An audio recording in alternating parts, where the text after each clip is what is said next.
नमस्कार साथियों, स्वागत आप सबों का। इस वीडियो में हम लोग 2-3 महत्वपूर्ण मुद्दे पर बात करेंगे। सबसे पहला मुद्दा होगा नियमावली 2020 के संशोधन की बातें। दूसरा महत्वपूर्ण बात कि आखिर बदलाव चयन की प्रक्रिया में क्या की गई है। सितंबर में हमने लिखा है 7वां चरण 1 लाख सीटों पर BA plus BA divided by 2 STET marks. यही सारे मुद्दे पिछले 6 महीने से आप लोगों के सामने घुमाए जा रहे हैं, घूम नहीं रहे हैं। क्योंकि कई लोगों ने अपने स्तर से ये प्रयास किया है कि लोगों को गुमराह किया जाए और वो बीड़ा उन्होंने उठाया है। याद कीजिए, जब रजनीश कुमार न्यूज 18 के पत्रकार महोदय के माध्यम से जब एक बात निकल कर के आई कि 7वां चरण जो है वो बदलाव के साथ होगा, उस समय हमने अनुमानतः जो बदलाव हमने बताई थी, सबसे पहला बदलाव हमने बताया था, अगर आपको याद होगा, कि रिक्रूटमेंट बोर्ड की बातें। दूसरा महत्वपूर्ण बात हमने बताया था आपको कि मुखिया जनप्रतिनिधियों की जो स्वायत्ता है उसको कम करना, उनके अधिकार क्षेत्र को कम करना, नियोजन इकाई की स्वायत्ता को बरकरार रखते हुए रिक्रूटमेंट बोर्ड के माध्यम से सेंट्रलाइज तरीके से बहाली जो है आगे बढ़े। और चौथा, ऑनलाइन रूप से प्रोसेस को आगे बढ़ाना। ये 4 महत्वपूर्ण बदलाव हमने बताया था। आज के अखबारों ने बहुत सारी जो क्लैरिफिकेशन है इस मुद्दे पर वो कर रखी हैं। आपको हम उस बिंदु को, उस अखबार को दिखाते हैं। भास्कर का ये खबर है, आप लोगों ने भी अगर देखा होगा, समझा होगा, तो इसमें बहुत महत्वपूर्ण बातें लिखी गई हैं। आप अगर देखेंगे तो स्कूली शिक्षकों की भर्ती जो नियमावली है उसमें बदलाव करेगी सरकार, ये बातें स्पष्ट कर दी गई हैं। और 2 बड़े बदलाव, कौन से 2 बड़े बदलाव हैं आप देख सकते हैं कि शिक्षक भर्ती प्रक्रिया से मुखिया, प्रमुख और मेयर जैसे जनप्रतिनिधि बाहर होंगे, जो बात हमने पहले भी आपको बता रखी है। पूरे खबर को पढ़ते हैं, सारी बिंदु स्पष्ट हो जाएगी। पूरे खबर को आप अंत तक जरूर देखें, बहुत महत्वपूर्ण है। चूंकि हाई स्कूल की बातें हो रही हैं और हाई स्कूल में 32,714 पदों पर अभी छठे चरण की जो प्रक्रियाएं चल रही हैं वो जुलाई में समाप्त हो जाएगी। और जैसे ही जुलाई में ये प्रक्रिया समाप्त होती है, अगला जो बहाली होगा वो 7वां चरण को होगा, जिसको लेकर के 80,000 से ज़्यादा जो क्वालिफाई स्टेट 2019 के अभ्यर्थी हैं वो इंतजार कर रहे हैं। आप देख सकते हैं, ऑनलाइन लिए जाएंगे आवेदन, अलग अलग नियोजन इकाई में आवेदन देने से मिलेगी निजात। पहली बात, जो ऑनलाइन प्रोसेस की बात हमने की थी, ऑनलाइन आवेदन अब लिए जाएंगे, अलग अलग नियोजन इकाई में आवेदन की प्रक्रियाएं नहीं होंगी, ये बात अब स्पष्ट हो चुकी है। बिहार में शिक्षक नियोजन की नियमावली बदलेगी, आवेदन लेने और चयन दोनों ही प्रक्रिया में बदलाव होगा। आवेदन लेने की प्रक्रियाओं में क्या बदलाव होगा? पहले ऑफलाइन तरीके से आवेदन लिया जाता था, अब ऑनलाइन तरीके से आवेदन लिया जाएगा। पहले हर नियोजन इकाई में डाक के माध्यम से आपको आवेदन देना पड़ता था, अब क्या होगा कि एक ही जगह पर अगर आप आवेदन दे देंगे तो वो सेंट्रलाइज तरीके से आपका आवेदन स्वीकार कर लिया जाएगा, अलग अलग नियोजन इकाई में आवेदन नहीं देना पड़ेगा। दूसरा, चयन की प्रक्रिया। चयन की प्रक्रिया में क्या महत्वपूर्ण बदलाव है? पहले चयन की प्रक्रिया में मुखिया, जनप्रतिनिधि, मेयर, जो भी जनप्रतिनिधि होते थे उनकी भूमिका होती थी, चाहे वो जिला परिषद अध्यक्ष हो, मेयर हो, मुख्य पार्षद हो आदि की अब कोई भूमिका नहीं है। ये प्रक्रिया, चयन की प्रक्रिया में महत्वपूर्ण बदलाव है, जिसकी बातें हमने की थी। शिक्षा विभाग अब शिक्षक भर्ती बोर्ड, यहाँ पर आप देखिएगा स्पष्ट रूप से यहाँ उल्लेख कर दिया गया है कि शिक्षा विभाग जो है अब शिक्षक भर्ती बोर्ड के माध्यम से शिक्षकों की बहाली के प्रस्ताव को अंतिम रूप दे रहा है। और इसके तहत आवेदन भी अब हर नियोजन इकाई में देने के बजाय सेंट्रलाइज व्यवस्था होगी। इस पैराग्राफ में सब कुछ समाहित कर दिया गया है, जो महत्वपूर्ण बदलाव आवेदन देने की प्रक्रिया में और चयन की प्रक्रिया में। आवेदन की प्रक्रिया में एक बार और स्पष्ट रूप से सुन लें, अब आवेदन ऑफलाइन ना होकर ऑनलाइन होगा, सेंट्रलाइज तरीके से आवेदन होगा, हर नियोजन इकाई में आवेदन नहीं होगा।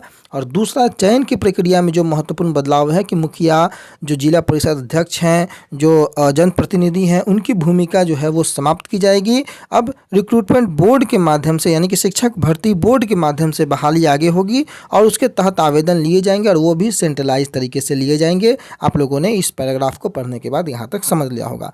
आगे देखिए कि सबसे बड़ी बात यह है कि इन बदलावों को शिक्षा विभाग हाई स्कूल में जल्द ही शुरू होने वाले 7वें चरण की शिक्षक बहाली में ही लागू करने की तैयारी कर रहा है। यानी कि अभी जल्द, यानी कि तुरंत अब हाई स्कूल की जो बहाली 7वें चरण की शुरू होगी, उसी में ये प्रक्रियाएं लागू होंगी। और इधर अगर आप देखेंगे तो सितंबर से होने वाले 7वें चरण की भर्ती में ही लागू की जाएगी नई व्यवस्था।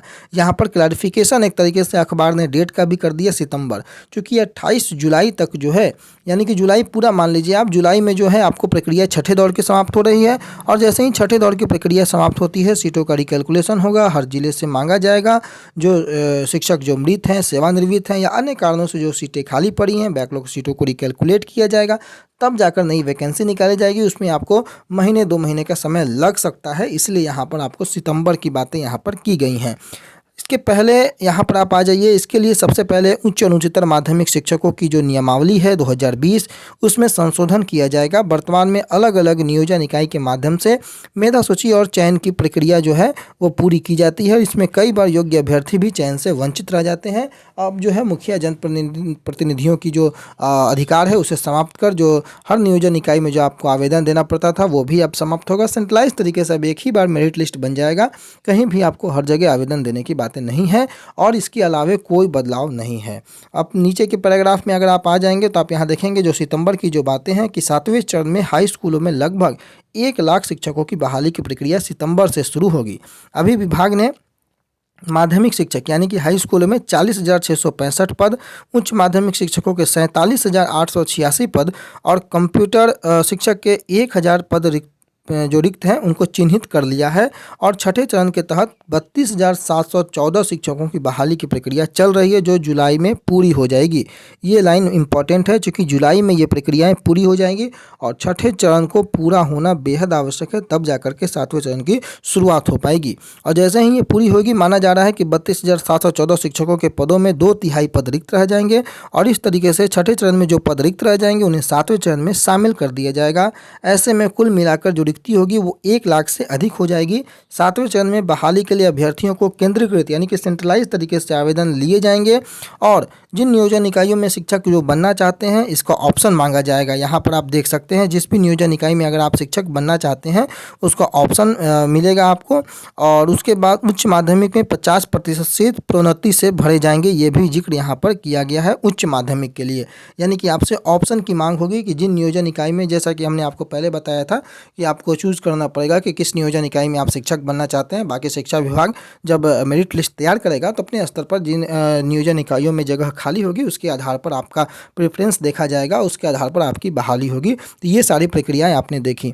अब बदलाव जो हुए हैं उसका उद्देश्य क्या है? 2 महत्वपूर्ण बदलाव हुए हैं। पहला बदलाव स्पष्ट रूप से यहाँ पर दिखा दिया गया है, इसके अलावा कोई बदलाव नहीं हुआ है।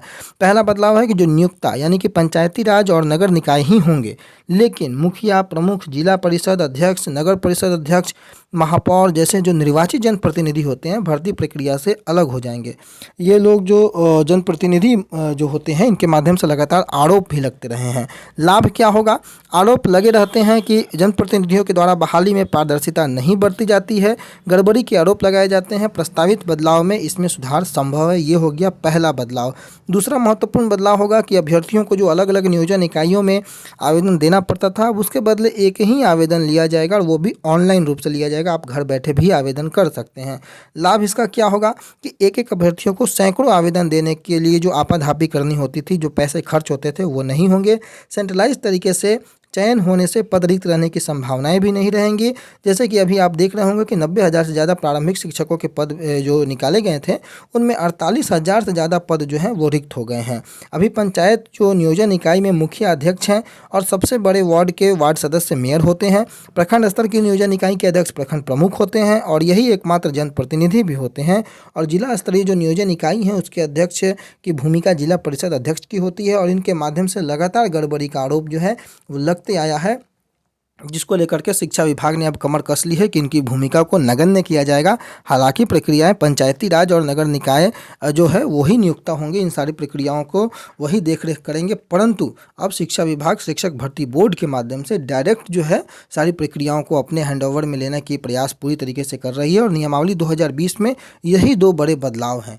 कई लोगों के माध्यम से एसटीटी मार्क्स और फलाने ढिकाने के जिक्र किया जाता था, ऐसा कुछ भी नहीं है। अभी तक के आधार पर जो है BA + BA डिवाइडेड बाई 2 इसी के आधार पर आपकी मेरिट लिस्ट बनेगी। बस बदलाव ये है कि मेरिट लिस्ट जो हर नियोजन इकाई बनाती थी अब वो डिपार्टमेंट की तरफ से सेंट्रलाइज रूप में बनेगी, परंतु चयन की प्रक्रिया की जहाँ तक बातें थी केवल मुखिया और जनप्रतिनिधि को जो भूमिका है उसको समाप्त किया गया। उसके अलावा कहीं से कोई चर्चाएं आप पूरे खबर में अगर आप पढ़ेंगे तो नहीं है। स्पष्ट रूप से यहाँ 2 ही बड़े बदलाव हैं जिसको यहाँ पर शामिल कर दिया गया है। अब प्रक्रिया जो कि नियमावली 2020 में चयन की प्रक्रिया थी, मेरिट लिस्ट बनाने की जो प्रक्रिया थी उसमें बदलाव नहीं है।